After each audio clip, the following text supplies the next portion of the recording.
Hello नमस्कार दोस्तों, मैं हूं कृष्ण लाल और आप देख रहे हैं RJ Krishna education YouTube channel. जल्दी से सभी स्टूडेंट लाइव आ जाइएगा। जैसा कि शाम के 8:30 बजे वाली हमारी लाइव क्लास का टाइम हो चुका है। आज के जो हम क्लास लेने वाले जो कि इंडियन आर्मी की जीके जीएस की मिक्स क्लास रहने वाली है। 20 प्रश्नों का हम ऑनलाइन टेस्ट लगाने वाले, तो सभी विद्यार्थी जल्दी से इस सेशन को लाइक शेयर और चैनल को सब्सक्राइब कर दीजिएगा ताकि जब भी हम लाइव क्लास ले तो आपके पास नोटिफिकेशन आ जाए। चलिए दोस्तों, बिना देरी के सेशन की शुरुआत करते हैं। इससे पहले सभी विद्यार्थियों को जय हिंद, राम राम, जय श्री कृष्णा, राधे राधे, जय मां शारदे।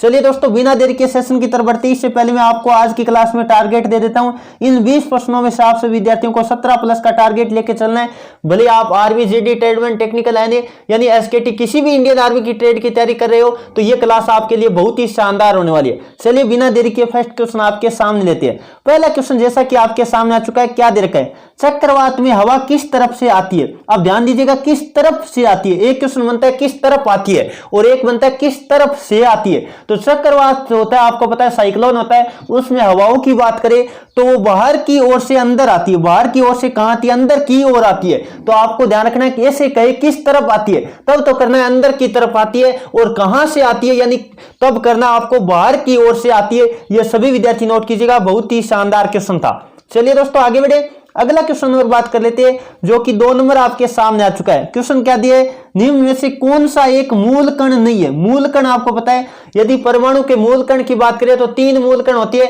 इलेक्ट्रॉन, प्रोटॉन और न्यूट्रॉन। तो आपको पता है यदि ऊपर वाली बात करें तीनों मूल कण है, जबकि बिल्कुल जो ऑप्शन में डी की तरफ जा रहे हैं ड्यूट्रॉन, बिल्कुल का उत्तर सी, ड्यूट्रॉन एक मूल कण नहीं है। यह सभी विद्यार्थियों को नोट कर लेना है। चलिए दोस्तों अगला क्वेश्चन और बात कर लेते हैं जो कि आपके सामने लेते हैं 3 नंबर। जल्दी से सभी विद्यार्थी क्वेश्चन नंबर 3 का जवाब देने की कोशिश करेगा। राज्यसभा विधान परिषद में कितने, यानी हम बात कर लेते हैं राज्यपाल होता है। राज्यपाल की बात कर लेते हैं। यदि मैं बात करूं संवैधानिक प्रमुख यानी राज्य का संवैधानिक प्रमुख या कई औपचारिक जो प्रमुख होता है वो आपको पता होगा राज्यपाल होता है। और प्रमुख वैसे बात करें पूर्णतः यानी संवैधानिक यानी इस तरह से आपको करे यानी औपचारिक प्रमुख की बात करें तो वो राज्यपाल होता है। ये सभी विद्यार्थियों को पता होना चाहिए। अब बात कर लेते हैं विधान परिषद में कितने सदस्यों को राज्यपाल द्वारा नियुक्त किया जाता है। जल्दी से बताने की कोशिश करेगा। तो विधान परिषद के 1/, जो सदस्य होते हैं वो आपको 1/6 की बात कर लेते हैं। तो ये सभी विद्यार्थी नोट कीजिएगा, कई बार पेपर में आ चुका है। अब बात कर लेते हैं जो राज्यसभा होती है उसमें राष्ट्रपति द्वारा आपको पता है 12 सदस्यों को मनोनीत किया जाता है। यह सभी विद्यार्थियों को पता होना चाहिए। चलिए दोस्तों आगे बढ़े, अगला क्वेश्चन और बात कर लेते हैं जो कि 4 नंबर आपके सामने आ चुका है। क्वेश्चन क्या दे रखा है, हाफमैन कप किससे संबंधित है। हाफमैन कप की बात करें, जल्दी से सभी स्टूडेंट लाइव चैट में जवाब देने की कोशिश करेगा। बिल्कुल जो ऑप्शन बी की तरफ जा रहे हैं टेनिस। टेनिस की बात कर लेते हैं, आप सभी विद्यार्थियों को पता होगा। एक क्वेश्चन बनता है डेविस कप का संबंध किससे है। जल्दी से सभी विद्यार्थी लाइव चैट में जवाब देने की कोशिश करेगा। तो डेविस कप का संबंध भी आपको पता होगा टेनिस से। यह सभी विद्यार्थियों को नोट कर लेना है। चलिए दोस्तों आगे बढ़े, अगला क्वेश्चन और बात कर लेते हैं। 5 नंबर आपके सामने आ चुका है।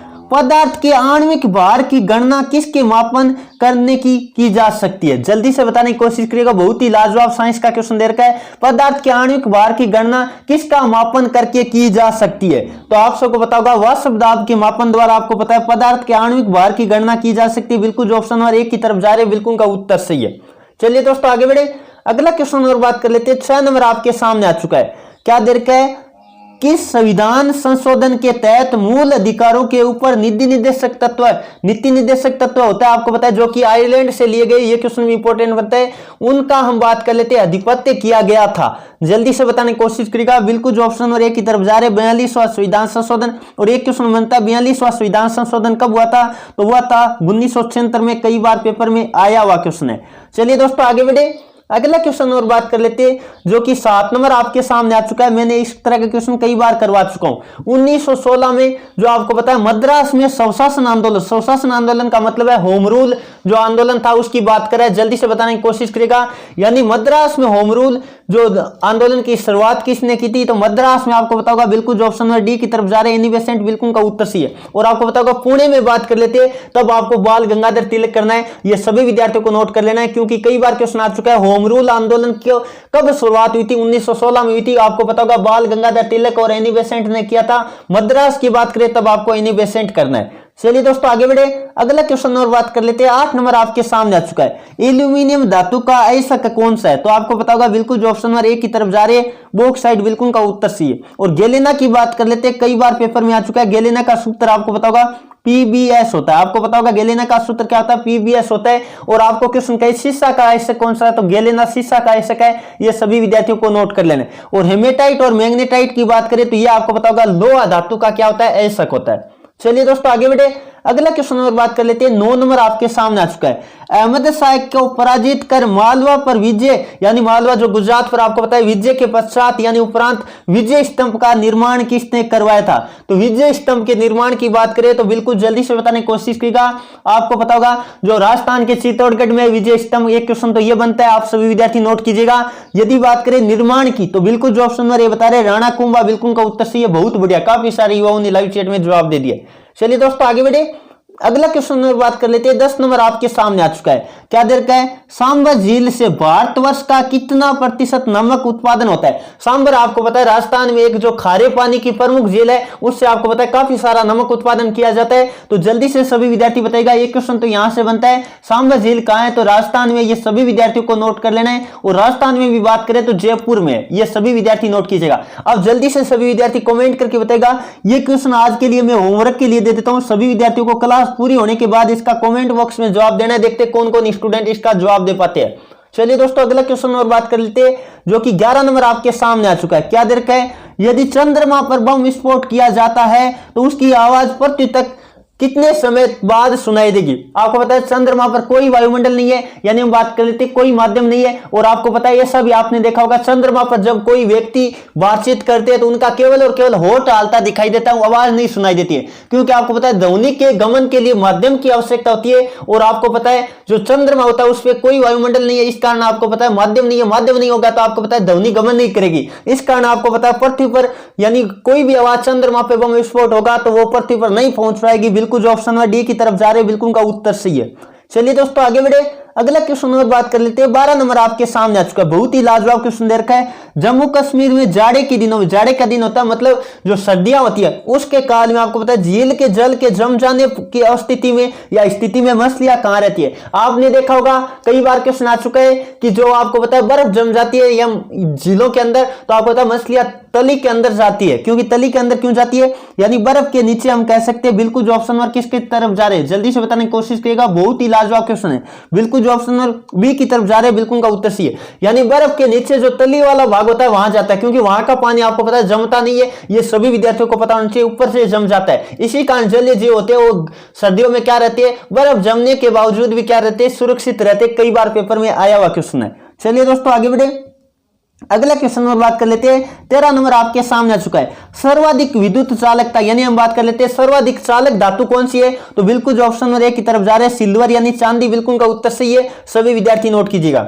चलिए दोस्तों अगला क्वेश्चन और बात कर लेते हैं। 14 नंबर आपके सामने आ चुका है। बहुत ही लाजवाब क्वेश्चन आपको दे रखा है। किस मुगल सम्राट को लंपट मूर्ख कहा जाता है? यानी लंपट मूर्ख किसे कहा जाता है? जल्दी से जवाब देने की कोशिश करिएगा। देखते कौन कौन स्टूडेंट इसका सही जवाब दे पाते हैं। बिल्कुल जो ऑप्शन नंबर किसकी तरफ जा रहे हैं? सी की तरफ जा रहे हैं, जहांदार साहब, बिल्कुल का उत्तर सही है। इन्हें आपको पता है लंपट मूर्ख कहा जाता है। चलिए दोस्तों आगे बढ़े, अगला क्वेश्चन और बात कर लेते हैं। 15 नंबर आपके सामने आ चुका है। कौटिल्य लेखक थे, यानी कौटिल्य किसके लेखक थे? तो आप जल्दी से बताने की कोशिश करिएगा। देखते कौन कौन स्टूडेंट इसका सही जवाब दे पाते। तो बिल्कुल जो ऑप्शन नंबर डी की तरफ जा रहे हैं अर्थशास्त्र, बिल्कुल का उत्तर सही है। कौटिल्य की रचना की बात करें तो अर्थशास्त्र है। सभी विद्यार्थियों को नोट कर लेना है। चलिए दोस्तों आगे बढ़े, अगला क्वेश्चन और बात कर लेते हैं, जो कि 16 नंबर आपके सामने आ चुका है। भारत व पाकिस्तान के बीच की सीमा निर्धारण कौन सी रेखा करती है? तो भारत और हम बात कर लेते हैं पाक के बीच की सीमा रेखा कौन सी है? जल्दी से बताने की कोशिश करेगा। बिल्कुल जो ऑप्शन नंबर सी की तरफ जा रहे हैं रेड क्लिफ रेखा, बिल्कुल का उत्तर सी है। और भारत और चीन के बीच की सीमा रेखा की बात करें तो मैकमोहन रेखा है। और आपको पता होगा पाक और हम बात कर लेते हैं, जल्दी से बताने की कोशिश करेगा। अफगानिस्तान के बीच की रेखा कौन सी है? डुरंड रेखा। ये सभी विद्यार्थियों को नोट कर लेना है। चलिए दोस्तों आगे बढ़े, अगला क्वेश्चन और बात कर लेते हैं, जो कि 17 नंबर आपके सामने आ चुका है। भारत में राष्ट्रपति पद के चुनाव में प्रक्रिया में कौन भाग नहीं लेता है? आपको पता होगा कई बार इंडियन आर्मी में आपने देखा होगा इस तरह का प्रश्न आता है कि राष्ट्रपति का चुनाव किसके द्वारा करवाया जाता है? तो आप सबको पता होगा राज्यसभा, लोकसभा और विधानसभा के जो सदस्य होते हैं मनोनीत, उनके हम बात कर लेते हैं, संयुक्त जो हम बात कर लेते हैं वोटिंग के जरिए राष्ट्रपति का चुनाव किया जाता है। ये सभी विद्यार्थियों को पता होगा। इसका मतलब इसमें विधान परिषद के सदस्य नहीं भाग लेते। बिल्कुल जो ऑप्शन नंबर डी की तरफ जा रहे हैं बिल्कुल उनका उत्तर सही है। यदि हम बात करें सदन और हम बात कर लेते विधान, जो हम बात कर लेते विधानसभा के सदस्य होते हैं, उन्हीं के द्वारा आपको पता है राष्ट्रपति का चुनाव किया जाता है। सदन की बात करें तो आपको पता है लोकसभा और हम बात कर लेते हैं राज्यसभा, 2 सदन है। ये सभी विद्यार्थियों को पता कर लेना है। चलिए दोस्तों आगे बढ़े, अगला क्वेश्चन नंबर बात कर लेते हैं। 18 नंबर आपके सामने आ चुका है, बहुत ही लाजवाब क्वेश्चन दे रखा है। सरदार स्वर्ण सिंह समिति के अनुशंसा पर भारतीय संविधान जो 42वां संशोधन हुआ था उसके तहत क्या जोड़ा गया था? जल्दी से जवाब देने की कोशिश करिएगा। बहुत ही लाजवाब क्वेश्चन आपको दे रखा है। तो बिल्कुल जो ऑप्शन नंबर किसकी तरफ जा रहे, बी की तरफ जा रहे, मौलिक कर्तव्य। बिल्कुल उनका उत्तर सही, आप याद रखिएगा। 42वें संविधान संशोधन के तहत सरदार स्वर्ण सिंह समिति की अनुशंसा पर क्या जोड़ा गया था? मौलिक कर्तव्य जोड़ा गया था। यह सभी विद्यार्थियों को नोट कर लेना है जल्दी। चलिए दोस्तों अगले क्वेश्चन की तरफ बढ़ते हैं। अगला क्वेश्चन नंबर बात कर लेते हैं। 19 नंबर आपके सामने आ चुका है। जल्दी से सभी विद्यार्थी क्वेश्चन नंबर 19 का जवाब देने की कोशिश करेगा। क्या दे रखा है? अंटार्कटिक महासागर की गर्म जल धारा कौन सी है? कई बार क्वेश्चन ऐसे आ जाता है गल्फ स्ट्रीम गर्म है या ठंडी है, आवाज है, आप बताने की कोशिश करिएगा। कई बार ऐसे क्वेश्चन आ जाता है। बिल्कुल जो ऑप्शन नंबर 1 की तरफ जा रहे हैं गल्फ स्ट्रीम, जो कि अंटार्कटिक महासागर की गर्म जल धारा है। ये सभी विद्यार्थियों को नोट कर लेना है। चलिए दोस्तों अगला क्वेश्चन नंबर बात कर लेते हैं, जो कि हम बात कर लेते हैं 20 नंबर आपके सामने आ चुका है। विद्युत ऊर्जा को ध्वनि ऊर्जा में कौन सा यंत्र हम बात कर लेते हैं रूपांतरित करता है? तो बिल्कुल जो ऑप्शन नंबर डी की तरफ जा रहे हैं लाउड स्पीकर, आपको पता है उसे विद्युत संकेत दिए जाते हैं और उसको ध्वनि ऊर्जा में रूपांतरित करता है। ये सभी विद्यार्थियों को नोट कर लेना है। अब जल्दी से सभी विद्यार्थी कमेंट करके बताइए इन 20 क्वेश्चनों में से आपके कितने क्वेश्चन राइट हुए। मैंने आपको 17+ का टारगेट दिया था। उम्मीद करता हूं सभी विद्यार्थियों ने 17+ क्वेश्चन राइट किए होंगे। आपकी तैयारी बहुत ही शानदार है और ज्यादा बेहतर करने के लिए जो भी विद्यार्थी हमसे, कई बार काफी सारे विद्यार्थी नए जुड़ते हैं, उनको पता नहीं रहता है हम ऑनलाइन तैयारी कैसे करें इंडियन आर्मी की। तो जो भी विद्यार्थी हमारे यूट्यूब पे आपको पता है क्लासेज प्रोवाइड करते ही है, वो फ्री में आपको मिलती है। और जो विद्यार्थी हमारे प्रैक्टिस सेट और टॉपिक वाइज ई बुक्स लेना चाहते हैं उनका लिंक आपको डिस्क्रिप्शन में दे रखा है, वहां से आप परचेज कर सकते हैं दोनों तरह की ई बुक और इंडियन आर्मी का पूरा सिलेबस आप पढ़ सकते हैं। चलिए दोस्तों आज के सेशन को यही समाप्त करता हूँ। सेशन कैसा लगा कमेंट करके जरूर बताएगा। उम्मीद करता हूं सेशन आपको पसंद आए तो सेशन को लाइक कीजिए और अपने दोस्तों में शेयर कीजिए। चलिए दोस्तों आज के सेशन में इतना ही। Thank you for watching. जय हिंद, जय भारत।